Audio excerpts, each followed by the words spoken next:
এই কয় টাকা? ১০ টাকা, ৩০ টাকা, ৪০, ৫০, ৫০ টাকা। আমি যে খাবো আমার খাওয়ার টাকাই তো ওঠে নাই।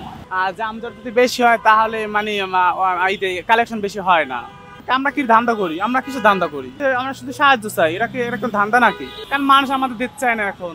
আগে ২০০ টাকা দিতে, এখন তাও দিতে না। দিবে কেমনি? মানুষের যে অবস্থা, দিনকাল যেভাবে সমস্যা হইতেছে, মানুষ কিভাবে দিবে? জামজাট বেশি হইলো, কাস্টমার বেশি হইলো, মাইতে দেয় না।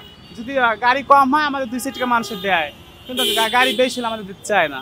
এখন অনেকে বলতে আছে যে তারা নাকি বলে ১০ টাকার ভাড়া না করলে ২০ টাকা, ২০ টাকা দেয়, ৩০ টাকা দিয়ে একটু বাড়তি হয়, এই জন্য আমাদের দেবে কিভাবে? যদি না দেয় কি বলবো? আর আমি চলে আসি, আর গাড়িতে যাই। কারণ আমার তো বুঝতে হবে যে তাদেরও সমস্যা। যখন তারা পায় তারা আমাদের ২০০ টাকা দেয়, আর না পারলে তখন দেয় না। তখন যদি সে বলে যে না আমার সম্ভব না, তো আমি নেক্সট আমার অন্য গাড়িতে চলে যাই। আল্লাহ, কত গাড়িতে হয়েছে কি? এই কয় টাকা? ১০ টাকা, ৩০ টাকা, ৪০, ৫০, ৫০ টাকা। কি হবে? আমার খাওয়ার টাকাই ওঠে নাই। আমি যে খাবো আমার খাওয়ার টাকাই তো ওঠে নাই। কত আছে? ২০০-৩০০ টাকা আছে না? একটা লোকের ২০০-৩০০ খরচ তো আছে। এই যে যা এই ২-৪ টাকা হয় তাহলে আমাদের তো গুরুমার দেবো কুমির দেয়া। আর আমাদের গুরুমার কোনো টাকা দিতে হয় না। আল্লাহ পাকে যা দেয় ওইটি শুকরিয়া।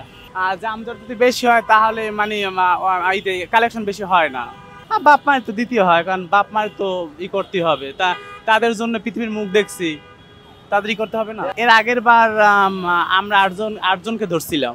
না ওভাবে না, আমরা নেট পাইছি যে এইভাবে কিছু লোক নামছে, তারপর আমার গুরুমার আমার সর্দারের মিললা, তারপর ধরে আমার প্রশাসনের কাছে দিচ্ছি। আল্লাহ, সমস্যা না থাকা ওরা আমাদের হয়ে কাজ করবে কি লেগিয়া?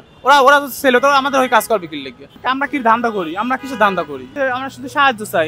এরকম ধান্দা নাকি? ওরা পুরুষ, ওরা ধান্দা করবে কি লেগিয়া? ওরা কি আমাদের মধ্যে হিজড়া?